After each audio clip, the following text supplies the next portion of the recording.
योग मार्ग में लगे हुए और साधन में तत्पर हुए साधक लोग निश्चित रूप से ही पूर्णत्व को प्राप्त होकर पूर्ण सफलता प्राप्त कर लेते हैं। योग मार्ग की बात तो बहुत बार हो गई है। योग माने जुड़ना। क्षेत्रज्ञ, गीता में भगवान ने इस पर बहुत कुछ कहा है। क्षेत्र और क्षेत्रज्ञ, क्षेत्र के साथ तो हम 24 घंटे साथ में रहते हैं। जिस तरह हम यहाँ रहते हैं साधक लोग, तो तपोन से हम जुड़े हुए हैं। तपोन के हर एक बाबत को हम ज्ञान है कि ये वस्तु यहाँ, ये वस्तु यहाँ, ऐसा है, वहाँ वैसा है। एक क्षेत्र हुआ। इसी तरह ये बॉडी, हमने जन्म लिया तब से लेके ये बॉडी को साथ लेकर घूम रहे हैं। हर जगह जाते हैं, हर कार में जाते हैं, हर क्षेत्र में जाते हैं।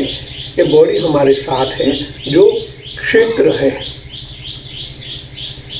उनके द्वारा हम क्षेत्रज्ञ को प्राप्त करना चाहते हैं। जब क्षेत्र और क्षेत्रज्ञ है साथ में ही, ये ज्ञान भूल जाते हैं। जब क्षेत्रज्ञ नहीं होगा तो क्षेत्र तो बिखर जाता है। भूतात्मक है, पंचभूत का बना हुआ है, वो जुड़ा हुआ है परमात्मा के द्वारा, प्राण के द्वारा ही जुड़ा हुआ है। जैसे प्राण विदाई होता है तो बिखर जाता है। तो ये सत्य को सम्मुख रखना चाहिए। क्षेत्रज्ञ हमारे साथ हर सांस में वो मौजूद है। जब ये बात हमारे अंतकरण में अवतरित हो जाती है, तब विरक्त भाव पैदा होता है। क्या बात है! शास्त्र ऐसे कह रहे हैं, भगवान ने खुद कहा है, मैं तेरे अंदर हूं। बस एक शब्द, मैं तेरे अंदर हूं, इनका ही चिंतन करते रहे तो आपको कुछ करने की जरूरत नहीं पड़ेगी। न मंत्र, न जप, न तप, न पूजा, न पाठ, ये सब माध्यम है। एक शब्द को आप पकड़ लो, भगवान ने कहा है, या गीता पर विश्वास करो या गीता पढ़ना छोड़ दो। गीता को हाथ नहीं लगाना चाहिए, क्योंकि आपको विश्वास ही नहीं है गीता पर, गीता को रचयिता भगवान कृष्ण पर। जब गीता में भगवान कहते हैं मैं तेरे अंदर हूं, तो बात खत्म हो गई। दूसरा सोचने की जरूरत ही नहीं है ना। एक शब्द पर रिटर्न करो, भगवान ने कहा है, मैं अनुभव नहीं कर रहा हूं। भगवान सर्वज्ञ है, अजरा अमर है, और जो वो बात कहते हैं वो है। और उनके आधार पर तो कई लोगों को साक्षात्कार हुआ है, तो मेरे को क्यों नहीं? ऐसा विरक्त भाव जब आपको अंदर से झंझोड़ देगा तो परमात्मा दूर है ही नहीं है, फिर भी अनुभव में नहीं आता। उनका कारण यही है कि हमने शब्द का ही ज्ञान प्राप्त किया है, अनुभव का नहीं है। अनुभव में ढालने के लिए पहली श्रद्धा, सत्य को धनुष धारण करना। सत्य परमात्मा है, सत्यमेव जयते शब्द आया, और सत्य ही भगवान है, तब तो सत्य नारायण कहते हैं। तो या हमारी श्रद्धा कमजोर है,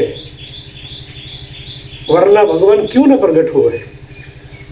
प्रकट करने वाला, प्रकट होने वाला, और जहां प्रकट होता है प्रकृति, तीनों में तो परमात्मा है। देखने वाला आप हो, प्राण है तो देख पाते हो। ऐसा धीरे धीरे चिंतन करते जाओ तो बाकी के शब्द, ये शब्द ज्ञान है, शब्द की परंपरा है, शब्द श्रृंगार है, छूट जाएगा। कुछ करने की इच्छा नहीं होगी। मंत्र न जप न तप, क्यों करते हो ये सब? मन को बहलाने के लिए और कुछ नहीं है। सत्य तो आपके अंदर है।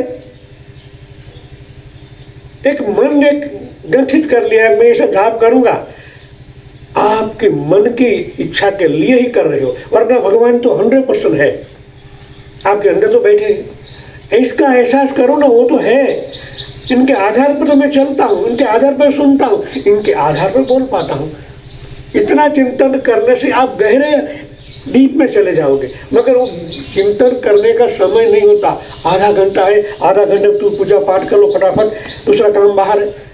आप बाहर की दुनिया में तो रहो, अंदर उतरे ही नहीं। अंदर प्रकाश वही तो इनका तो है। इनके बिना तुम आपका ये क्षेत्रज्ञ चलेगा ही नहीं। क्षेत्रज्ञ है तो चलते हो, एक ज्ञान अनुभव में ला दो।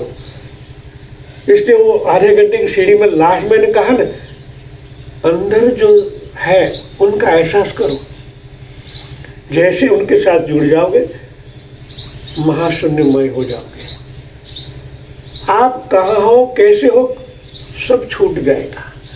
और एक न एक दिन छोड़ना है तो है। जब मृत्युवश हो जाओगे तब भी मंत्र भी छूटेंगे, तंत्र भी छूटेंगे, ये शरीर भी छूट जाएगा। बस आप होगे। तो आज ही क्यों ना उनका अनुभव किया जाए।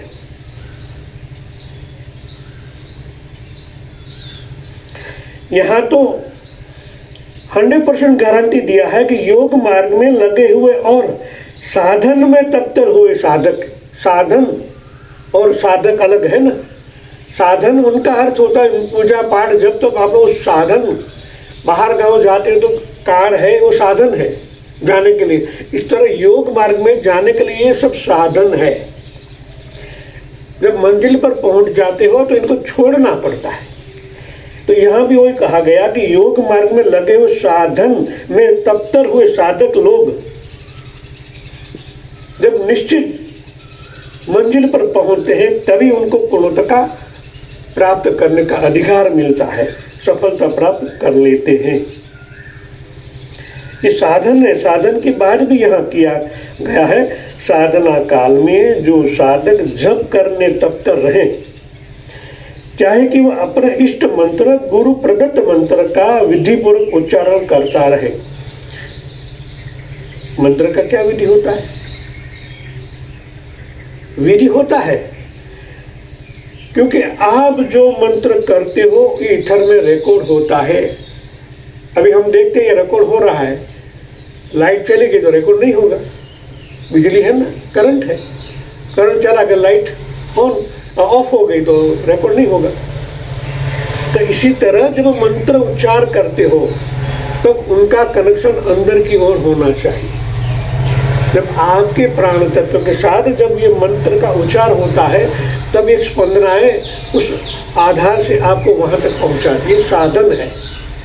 साधन के द्वारा आप गोल पर पहुंच पाते हो। मगर साधन साइकिल भी हो सकती है, साधन बाइकार भी हो सकती है। आप किनको पसंद करते हो? बाइकार स्पीड में ले जाएगी, बाय प्लेन उनसे भी जल्दी पहुंच जाओगे। आप किसको पकड़ते हो, किसके इच्छुक हो, वो आपके ज्ञान पर डिपेंड है, आपके ज्ञान पर आधारित है।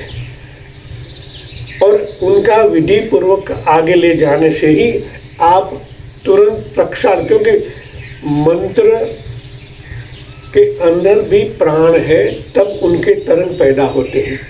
तो करने वाला भी प्राण, साधन भी प्राण, और जहाँ जाने पहुँचोगे वो भी प्राण।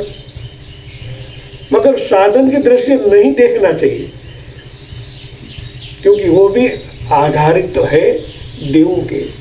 देव माने प्रकाश, प्रकाश के आधार पर ही शक्तियां हैं। तो मंत्र मंत्र नहीं है, वो भी परमात्मा ही है।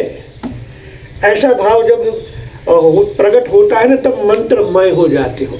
और मंत्रमय हो जाते हो तो आगे जाने की जरूरत नहीं रहती, वहां ही आपको अनुभव हो जाएगी परमात्मा कहाँ नहीं, कण कण में तो बसा है, हर एक अणु में वो बसा हुआ है।